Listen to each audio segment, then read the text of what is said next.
Guys, what's going on? It's your boy Cash Cream. Welcome to another episode of Cream All Access as we take you behind the scenes with this stunning Mustang GT.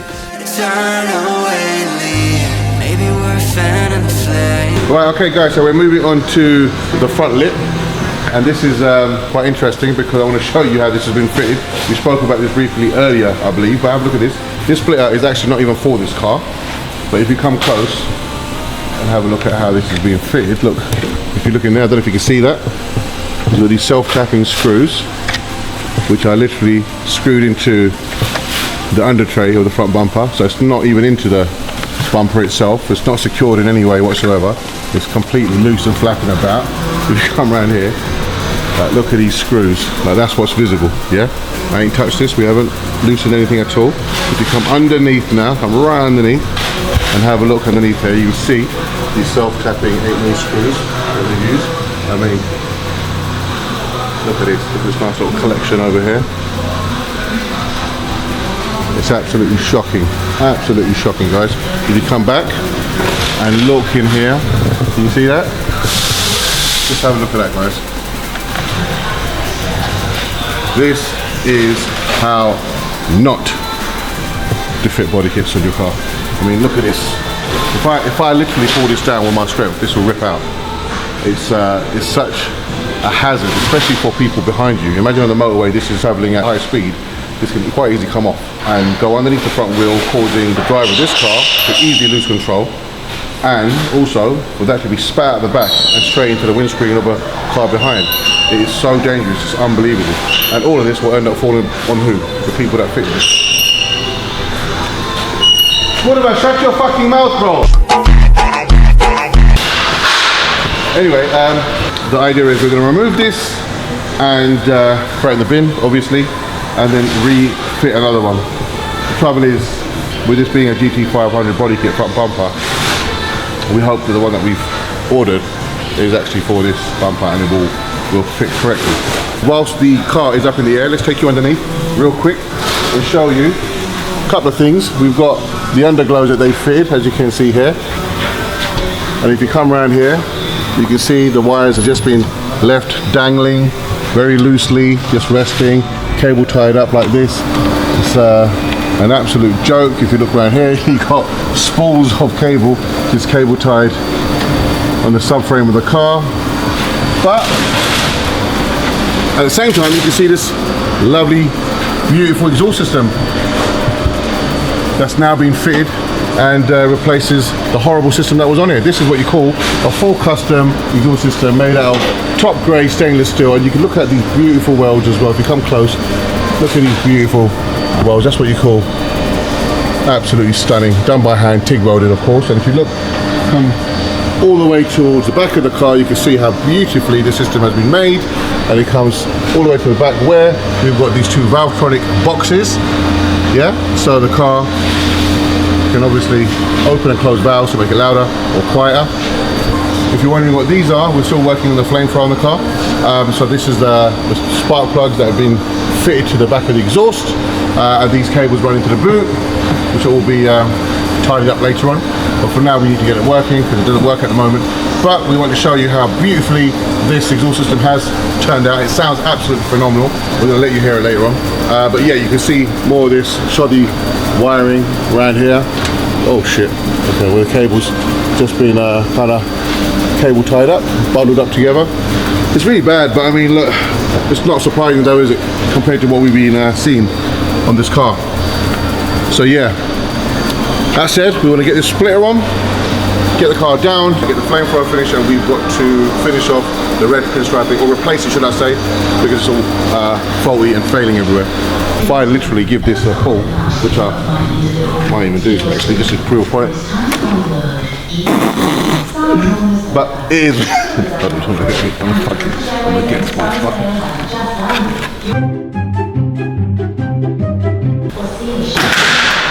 There you go. I couldn't get my fingers underneath, but there you go.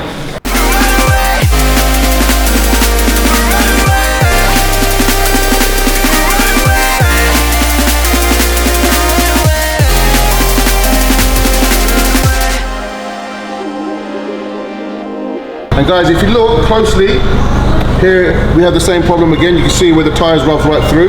But in fact, this ain't the first time, because if you look, this is actually a patch that's been put here to repair the same problem underneath. So it's happened once before, and they're going to patch repaired it with another piece. But instead of curing the problem, which is secure all of this somehow behind here properly, they've just put a patch over the top. Absolute joke.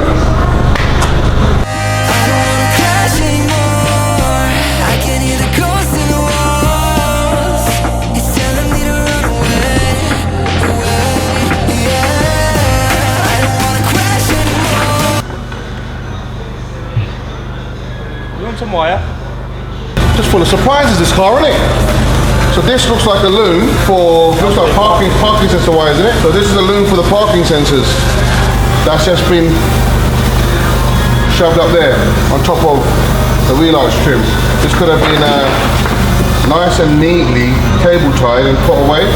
It's not hard to do, you know. It literally takes about 10 seconds. Tuck it away like that and cable tie it. Fuck you know, it's not rocket science. Same treatment on this headlight as well. Even more and more cabling falling out.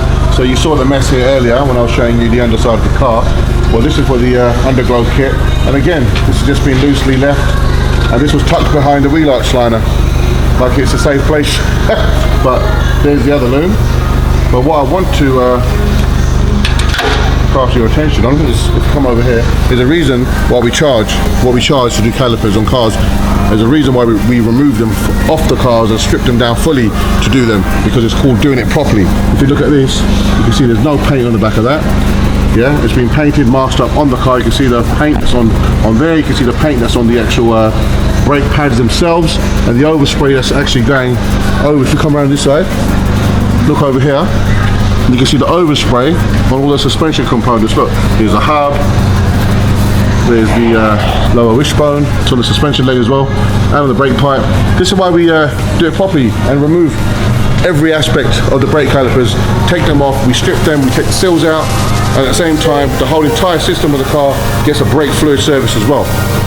I should say I'm not surprised, but everything on this car, because of how shoddy and poorly done it is, it actually really does surprise me every time I see it. I can't believe people actually think it's okay to do this kind of workmanship and then charge for it.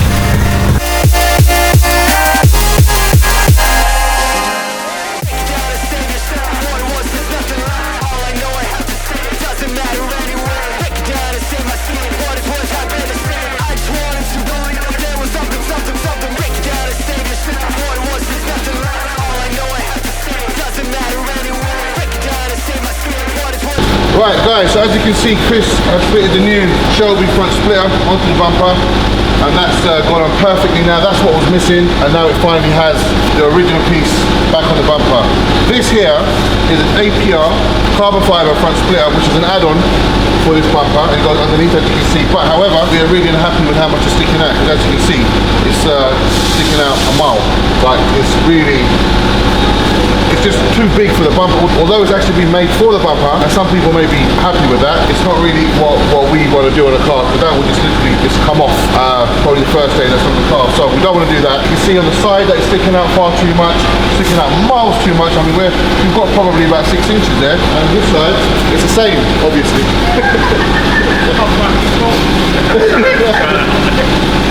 What we're going to do is modify it. We're going to change it up so it goes in about there. So as you can see now, that's sitting in, we've got nicer. This is still far too much in my opinion, so we're going to cut that from there, take it around there, and probably take off another 1.5 inches off the side, both sides, and that way it's going to be sitting a lot more nicer, and it'll flow with the carbon running board that we're going to fit underneath the side strips as well. That's the plan, that's the idea, that's what we're going to do. As we was moving along quite nicely with this build, we realised that the front splitter that we bought for the car, when we mounted it up onto the car, it was quite clear that there was something missing in between, and this was quite evident in what they did as well, because if you remember, the splitter that I ripped and broke off the car, it had a whopping great big gap between the bumper and the splitter, and you can see the screws all on display. You can see them right through the splitter, and clearly the gap wasn't closed up, and there was a reason for that, and we was kind of unaware at the time because we didn't have any idea that the front splitter that the car was missing in between was this. This is the original Shelby front splitter. It's made for this GT500 bumper. You can see it's bolted on, it's nice and secure, and that's what was missing, and we would never have known because we never supplied this front bumper ever before. We've never done this conversion.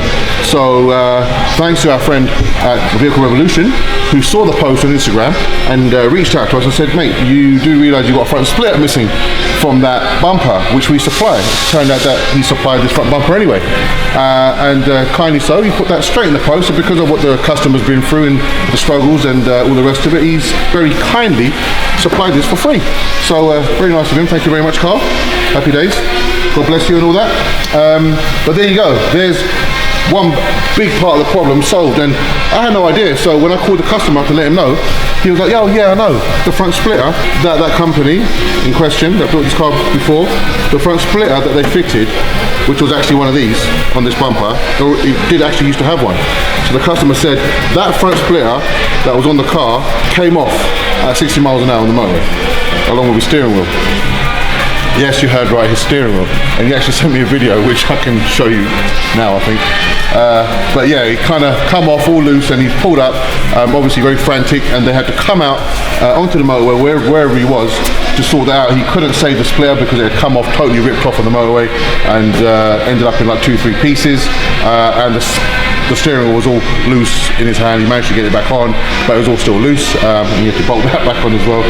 But yeah, that could have ended very badly. It's no real laughing matter, to be fair, but obviously it's just crazy.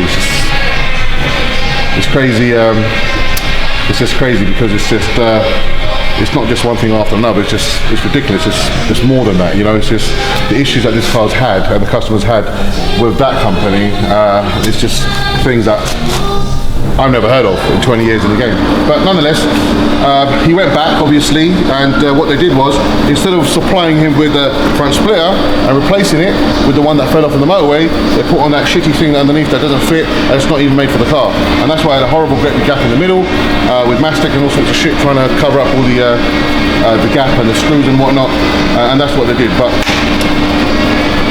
that said and done, we are back to where it's supposed to be. It's got the front splitter now on, and we have got a full carbon fiber APR front splitter that goes on underneath this. We want to just give it that real kind of complete look and make it basically look better than how it did before. As a surprise to the customer, he doesn't know that we're putting on this carbon extra. He doesn't know that we're putting on this additional front splitter. At the same time, we're going to be fitting our own carbon fiber running boards to match this carbon front splitter as well, just to give it that added touch. So yeah, hopefully he really likes what we've done for him, and I'm pretty excited to see how the car looks once we get on the floor with all the kit fitted. So stay tuned. Talk to me. What's wrong with that? What is it? Say it louder, bro. Too big. See, even he knows. That's what I'm talking about. So anyway, you can now see it a lot better where it's on a table. You can see how ridiculously big this front splitter actually is. I'm surprised it's an APR product, to be honest. Probably designed for the snow, like a snow plow or something, but nonetheless, we're going to sort this out, obviously. The reason why I wanted to show you guys on a table was because now you can actually appreciate how ridiculously big this front splitter is. So, this is what we plan to do with it. We're going to bring it around, roughly around here. So now, that's a lot more, what's the word I'm looking for? A lot less, help me out here, fuck's sakes. Chris said a lot less liable to fall off. That's not what I was trying to get at, but he's obviously got a point there as well. But yeah, just a lot less of a, I don't know what to say, come back over here. In this position, we're now making it a lot less prone to damage, especially with it being, you know, a lot further in. I'm going to change the design here as well, because I still feel like this is still too much.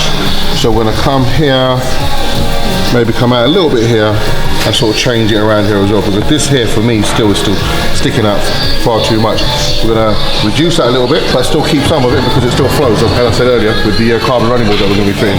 So that's what we're going to do. I'm going to quickly fine line that with some fine line tape, and Paul will crack on and cut it, and then obviously we'll have to re-lacquer it once that's done as well. So these lights, you can see we've already started. Should have actually showed you before and after, but these were tint lacquered using a rattle can, which is the wrong way of doing things, obviously.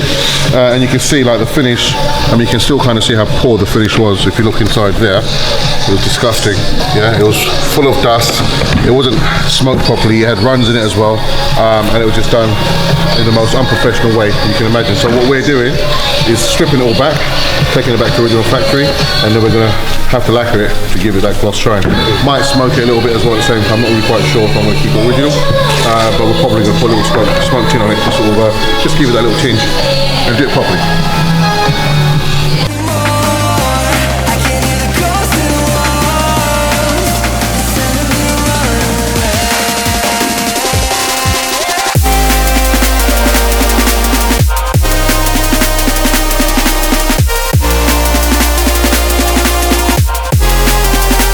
So I've never been a fan of tyre stickers myself. They look alright. It's not everyone's cup of tea. I'm not a great fan, but yeah, it does look alright. But one of the reasons I don't like it is because you can easily ruin your tyres because they don't last very long. Even if you do try and maintain them, they just start peeling, lifting, and if you do sort of scuff the edges against curbs and stuff like that, which you shouldn't be doing because you shouldn't be curbing the tyres or alloy whatsoever, but they start looking manky and dirty and stuff, yeah? Now you can see that he's not curbed his wheels there at all, but you can see here that they've gone all manky already anyway. And this is another thing, this is why I just don't like them, and they're lifting.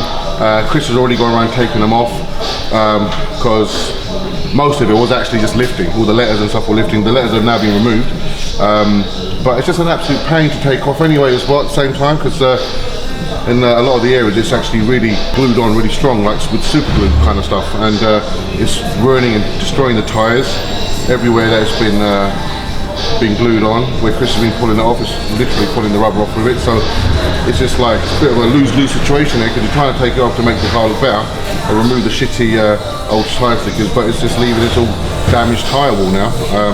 There's not a lot we can do about it apart from let the customer know and advise them to change the tyres, which is a pain because these are actually pretty good tyres.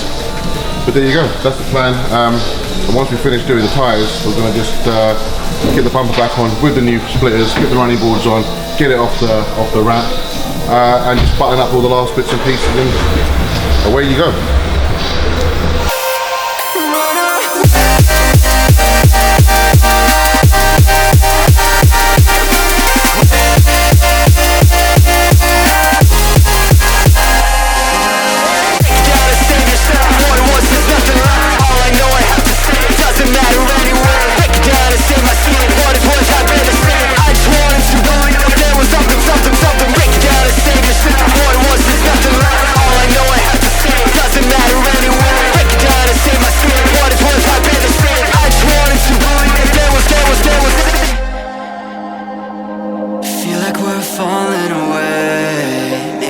Just need to feel nothing to make it easier to turn away and leave. Maybe we're a fan of the flame, so why do I keep holding out my hand to get burned? I don't wanna clash anymore. I can hear the ghosts in the walls. It's telling me to run away. Right, okay guys, so the front splitter has now been finally fitted and completed with the carbon fibre front splitter, and to complement that we've also supplied him again free on the house as a goodwill gesture our carbon fibre running boards. This is an exclusive product to us.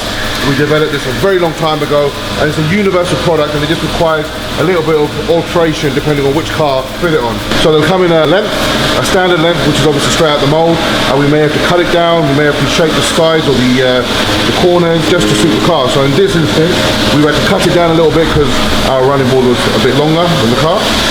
And then we've rounded off the edge in the front just to sort of complement the style and flow nicely with the original skirts that are on the car as well. So yeah, as you can see, we've cut it down, modified it, shaped it, all to suit the skirts that are on the car. And in our opinion, it looks really good. If you zoom in, I mean, we've got to put loads of screws underneath it, but that's basically how it's going to sit. But you'll get to really appreciate it when it's on the floor with the wheels on, and you get to see how it actually looks. Guys, I wanted to just bring your attention to this carbon front splitter that we've supplied and fitted. I want to show you what we've done here. So we've removed the original factory plastic under tray because it doesn't fit the GT500 bumper anyway, because obviously the bumper's been replaced. So there's a great big gap here where it just doesn't even touch or fit the bumper properly. So it's pointless having it. But now that we've fitted the GT500 Shelby front splitter, the correct splitter, which is right there, I'm not sure you can see that from there, but this one here is the correct one that's now fitted. What we've done is gone that extra mile because it literally just clicks in. We've gone and screwed self-tapping posi stainless steel screws at the back of the Shelby splitter on the tabs to help it stay secure so they don't basically pop out. It's very easy to knock these front splitters on curbs and whatnot, and it's just very easy for it to pop out. Hence why he lost it in the first place in the motorway. So we've secured that properly, and then we fitted this carbon fiber front splitter. As you can see, we've cut it, modified it, shaped it so it flows around the GT500 splitter. But more importantly, the reason why I want to show you the underside is because I want you to just take note of how we've actually fitted this with stainless steel alley bolts and stainless steel penny washers all round. So that's all bolted there along the GT500 front splitter. These middle ones here are bolted to the chassis of the car. And if you look, come around this way, if you like. If you look here, you've got the stainless steel bolts and washers now going into the actual plastic inner wheel arch liner. This is a brand new wheel arch liner that we've supplied, because if you remember, the original ones that were on the car had completely sheared from here where the liner wasn't secure the first time against the original under tray or the bumper. You see, we've had to put cable ties here just to secure it along the side. We've got another cable tie here, but nonetheless these are just precautionary. They're just additional. They weren't needed. They didn't have it the first time either, and this definitely wasn't secure from underneath. But now it is very secure with 3 stainless steel alley bolts, as you can see. We've got another one here secured to the GT500 splitter. So that is like solid. That ain't going nowhere. Do you know what I mean? It's very easy to do this sort of stuff. It just takes a little bit of common sense, guys. And don't take this in the wrong way, but you know, common sense goes a long way. I hope you guys can learn from what we've done here. It just takes a little bit of time, and you know, just think about the job rather than leaving anything flapping about and loose. You know, being a danger to the actual client as well, because if these things come off at a high speed, which it did, the front splitter did come off, didn't it? And it broke in 2. That can go underneath the car, come out at some crazy speed and go straight into the windscreen of the drivers behind. It can be catastrophic. So you've got to think about these things. It's very important, but this ain't going nowhere now. This is solid. Yeah? Like I said, common sense goes a long way. Just take time and take pride in your work, guys. That's the main thing. Chris is going to carry on now, and he's going to finish bolting up everything, the side running board. There's a couple of clips that need to go into the wheel arch liners, and a little bit of modification work on the liner as well, just around here, that needs to be done, because as I said before, the liner's not for the GT500 bumper. So you know, you got to fettle about with these things and make them fit nice. Other than that, the car's going to come off the ramp. Chris is going to tidy up the boot, a bit of wiring, the Valtronic system in there, and the flamethrower system as well. So that's going to be finished, and the car will come off, give it a good wash, clean and valet, and hopefully it's going to be ready to go back to the client within the next day or so. So peace and love. I'm going to crack on. I've got other things to do. Chris, it's on you now, bro.